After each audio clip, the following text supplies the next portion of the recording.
أرى اليوم شعب المغرب اتحدا، الخير والشر في المحنة اجتمعا، اهتزت الأرض بأمر خالقها، والقلب في فزع فاسأل من استمعا.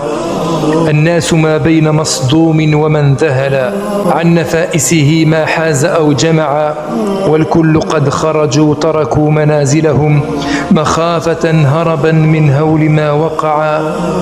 في المغرب المنسي ناس كم اصطبروا بين الجبال جبال الصبر لا جزعا، مات المئات لتحيا بعدها ماء العيون بأمر الله قد نبعا، والخير صب عليهم وفرة فنسوا كل المصائب حتى الجرح والوجع.